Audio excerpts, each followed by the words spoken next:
So you're just getting to the point to where all of your basic chords are getting pretty comfortable to your hands. You're strumming a couple songs, strumming a few chord progressions, and you're getting to a point to where you want to do something that's maybe a little bit more challenging, but not too much more, and very musically interesting. The D chord is really the place to start when you want to start doing some things that are just a little bit more interesting, but aren't daunting in terms of what you need to know to make it sound more interesting. In this lesson, we're going to look at two different ways you can modify the D in order to make it a little bit more interesting. And these two ways can be used in a lot of different chord progressions. So go ahead and play a D chord if you've got your guitar with you. By simply adding my pinky to the 3rd fret on my high E string, I'm going to create what's called a D sus. Sus is suspended. We call it a D sus. And a lot of people will call this a Sus4, although most people agree that if you're calling it a D sus, it's implied that it's a Sus4. So you don't necessarily need to say that. D sus chord. And by simply strumming a D, going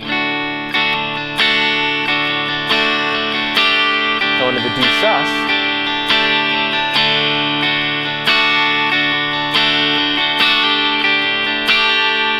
you've created some interest out of, well, really two different chords, but out of a D chord. Notice I can approach that a couple different ways. I can strum, change, or I can strum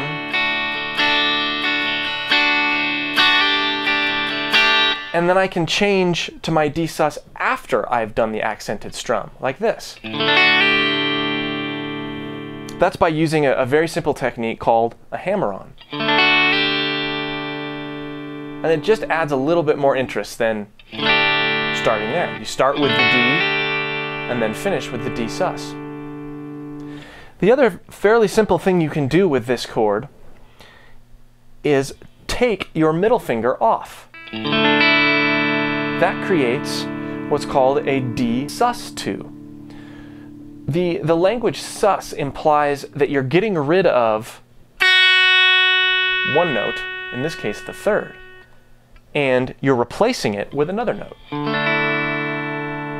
So the two sus chords that we're looking at here, we're replacing the 3rd with the 4th, and here we're replacing the 3rd with the 2nd degree of the D major scale. But we don't want to get too much into theory right now. We want to get you playing. So if you have more questions about that, be sure to check out JamPlay.com's Phase 1 series.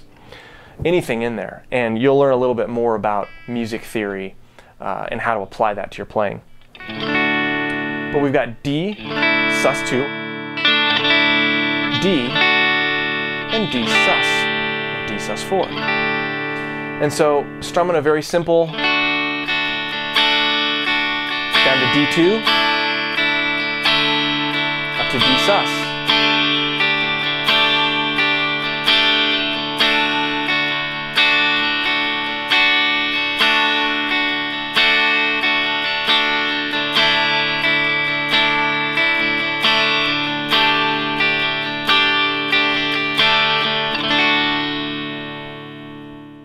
So hopefully this was helpful in expanding the way you play a D chord.